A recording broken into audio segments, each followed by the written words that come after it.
Alright, it's finally time to upload my new video. I'm glad that I'm uploading it in a timely manner. No! Hello everyone, and welcome back to Ant-Man 67. I'm Paul Rudd, and this is the 700th Marvel movie that Disney's put out this week. And we have finally reached it, everyone. We have officially reached what is regarded by most as the best arc of Hunter x Hunter, as well as the darkest. If you're new to my channel, first of all, welcome, and second of all, this is the 5th video in a relatively spoiler-free review series about the 2011 Hunter x Hunter anime. So if you want to catch up from the beginning, check out the playlist that's linked above. Fair warning though, I started the series when I was 14, so the first 2 videos... Hello everybody, Disaster here, and today I'll be talking about the first arc of Hunter x Hunter. sound like this. So the Chimera Ant arc of Hunter x Hunter is a pretty insane one, and I had high expectations for it. Not only because it was hyped up by pretty much every fan of this series, but also because it's 61 episodes long, which is a whopping 41% of the full 148 episode series. This was, needless to say, a very bold move by the production team. When you make an arc that takes up almost half of a series, it better be a good one. And yeah, okay, I'll just say it now, I loved this arc. And not just because my ex thought that it was overrated and I like it out of spite. I genuinely enjoyed it. If you're watching this video, fuck you. What was this video about? Oh, right, Hunter x Hunter. Yes, I very much enjoyed the Chimera Ant arc, but do I think that it lives up to the hype that it receives? Let's find out. And just a quick message before I get into the actual review. If you aren't subscribed yet, then please consider doing so. I am trying to hit 1K subs by the end of this year. Originally, I was trying to hit 500, but that happened pretty early on, which was awesome. So if we can repeat that same surprising thing that happened with 1K subs this time, I would be so grateful. But without further ado, this is the Chimera Ant.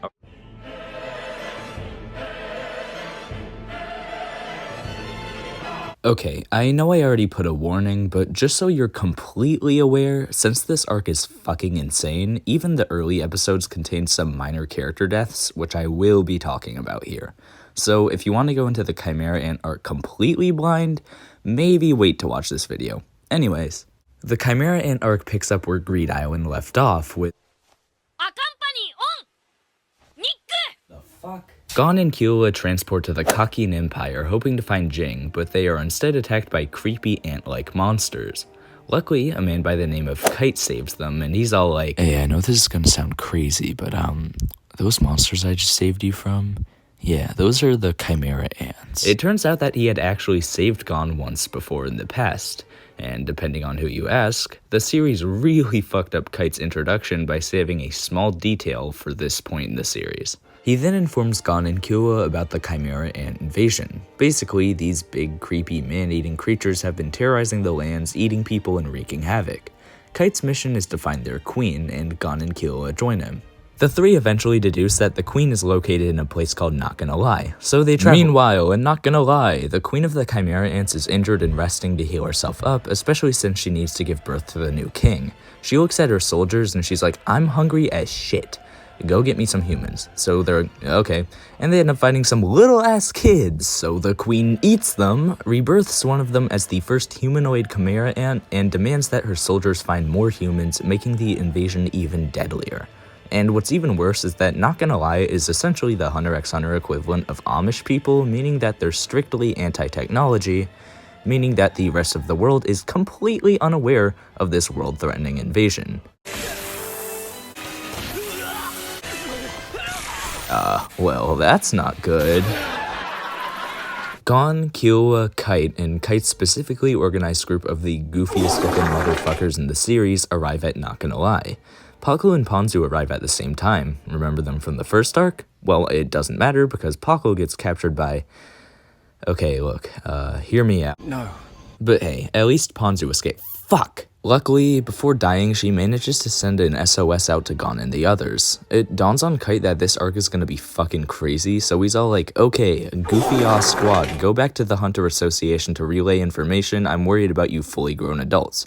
Hey, 12-year-olds, let's put a stop to this deadly invasion." So the three move forward with the goal of stopping the queen before she can give birth to the new king, eventually running into Ramont, whose ass gets kicked before Colt, the humanoid ant from earlier, saves his weak ass. After some more fights, which they win thanks to the help of Kite's special ability, gambling, they advance further into the Chimera ant territory where they are making human meatballs, and Ramot has recovered and unlocked Nen abilities. This makes him the strongest Chimera ant. For like 5 seconds, because the queen gives birth to the first royal guard, Neferpito, who... Oh god. Me after the lobotomy, honestly. Oh, right, did I mention yet that the Chimera ants are a little bit very fucked up in the head? I mean, yeah, they're turning humans into meatballs, but in addition to that, fucking Neferpito's probing people's brains. This motherfucker keeps humans naked on leashes and stomps them when they fucking try to talk. And this guy, I have no complaints about, actually. What a beautiful fucking specimen. A lot of people like to cite the brain probing and human pet scenes as the worst and most disturbing instances of the Chimera ant's behavior, but for me, I'd honestly have to give it to the human meatball shit. Like, could you imagine if we as humans hunted weaker species than us to turn into food for us to eat and processing them in pretty violent fucking ways that are subjects of, you know, lots of fucking controversy? Phew, that'd be weird. Oh, my hot dog's ready. I'll be right back. At the entrance of the Chimera ant's base, Kite gives Gon Jing's hunter card, telling him to give it to him when he finds him because he had forgotten to give it to him before. Oh, yeah, I forgot to mention that Kite and Jing knew each other. Oops. Anyways, Kite is like, have I ever told you guys about how much I love having 2 arms?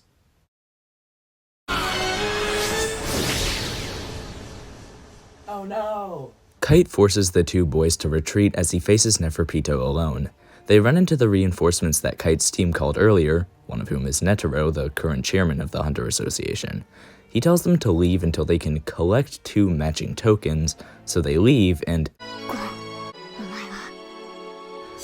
How the fuck do people think that these 2 are not gay? It turns out that in order to get these 2 matching tokens, Gon and Killua have to defeat Moral, this guy's students, and this very normal woman, Palm, calls on Bisky to help train them.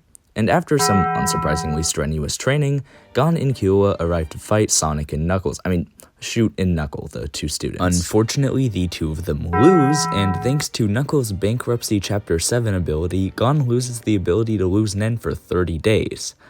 Or in other words, he gets phantom text. I'm gonna kill myself. Meanwhile, in the Chimera ant's base, pretty much all of the ants have unlocked Nen, so yeah, it looks like the human race is pretty much fucked. But hey, at least the queen hasn't given birth to a royal guard who's gayer than Killua. Fuck! Not too long after, the queen also ends up giving birth to the 3rd and final royal guard. Oh, and the king prematurely.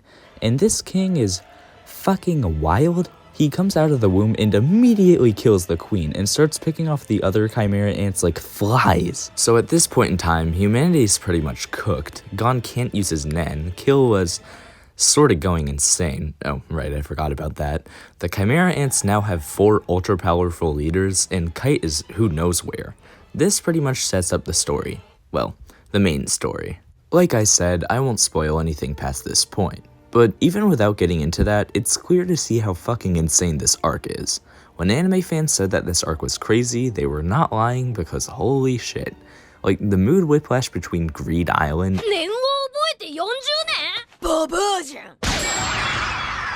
and this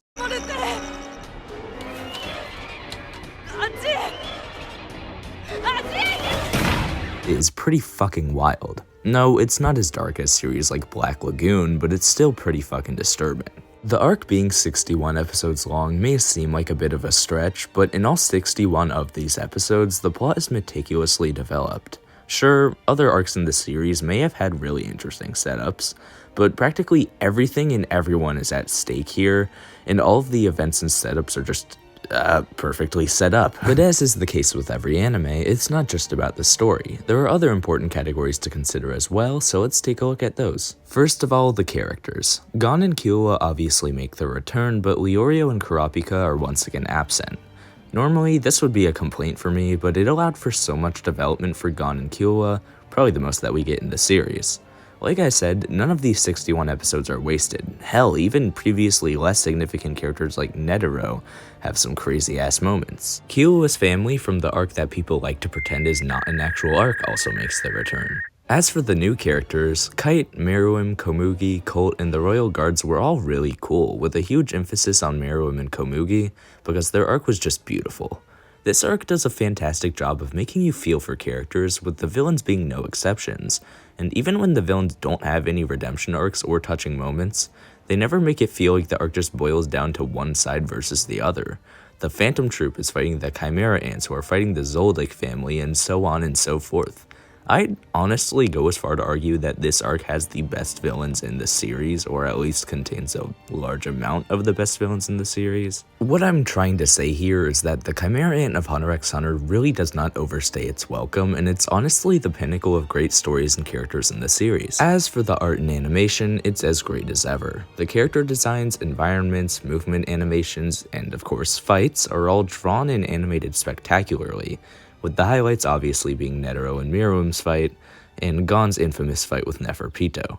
I also do want to give a special shout out to the Chimera Ant designs, because even the most background character Chimera Ants that never even get used in fights or anything have really unique designs, and I just find that really cool. And the best part, this is the one anime where manga readers cannot annoy you with the "oh, it looked better in the manga" argument, because it absolutely did not. Hey, I promise that this is a joke. I respect the hell out of Yoshihiro Togashi, and I know that making a manga, especially such a long one, is hard work. The music is also fantastic. The opening theme, you are never gonna guess the joke I'm about to make. Are you ready? Alright, here it goes. The opening theme for this arc is Departure. Wow, we sure haven't heard that one before, am I right? Thank you. Jokes aside though, as always, the opening slaps, even though I like the second version, the one that's used here, slightly less than the normal one. As for the ending themes, the first one we have is Nagareboshi Kirari by Yuzu, which is pretty good. It's decent, but that's pretty much all I have to say about it. Now, as for the second, Sugi Ukurasani Meyo Sanamata Hyori Itai Yukide Hajugu Gominara. Yeah, I mean, it's kinda good. But no, seriously, the second ending for this arc, Hyori Itai by, well, Yuzu again, actually, is fucking incredible. And the best part is that all of these opening and ending themes perfectly fit the arc. But even beyond that, the OST is still fucking phenomenal. The pre-existing tracks are as great as ever, and the new ones are just as incredible and iconic, with the highlights obviously being the Kingdom of Predators theme, which has been used in so many memes that you may have forgotten that it was even from this series, and the Boys Be Courageous track, because that's the song I like to use whenever I get angry about things in my videos. Okay, maybe iconic's not the right descriptor for that one, because who the fuck watches my videos? A brilliant story, brilliant characters, brilliant art, brilliant music. Is there even anything to hate about this arc? Well, sort of. Before I start yapping though, please keep in mind that this is 1, a pretty minor complaint in the grand scheme of things, and 2, just my opinion. Remember when I said that this arc spent each of its 61 episodes doing something important? I really did mean that, but the problem with it is that it often led to slow segments and episodes dedicated to fleshing out the plot, especially in the earlier episodes. I'm not anti-slow burn at all, really, but there's only so much my ADHD-riddled ass can take. The reason why I'd call this a very minor issue with the series, though, is because 1, like I said earlier, the slow burn segments were, most of the time, super necessary to the development of the plot and characters, and 2, by the time the arc was over, I ended up realizing that I wished it wasn't yet. Oh, and 3, this was one of the complaints my ex had about the series, and I'm a spiteful bitch, so... Well, that's pretty much all I had to say about the Chimera Ant arc of Hunter x Hunter, and given how I spent most of the time dick riding it and barely any time criticizing it, I'm sure it comes as no surprise that I'm awarding this arc a 10 out of 10. But with all of that said, thank you so much for watching this video. I spent a lot of time making it, so like I said earlier, I'd really appreciate it if you'd consider liking, sharing, commenting, and of course subscribing, so you don't miss the last video in this series where I cover the final arc of Hunter x Hunter. I hope you have a great day, and as always, wait a minute, what's the last arc in this series again? I'm an old man. I am also an old man. Yeah, good job, me. That joke's gonna go over well.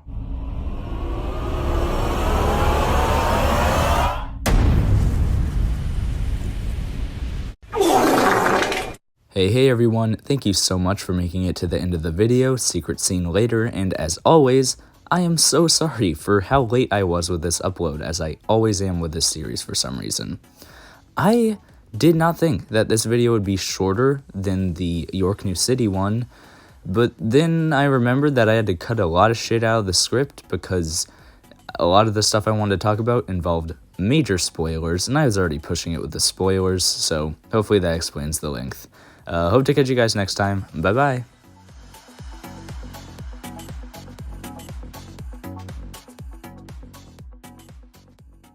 付き合って私と付き合って Huh. Damn, I guess it really is the kingdom of predators.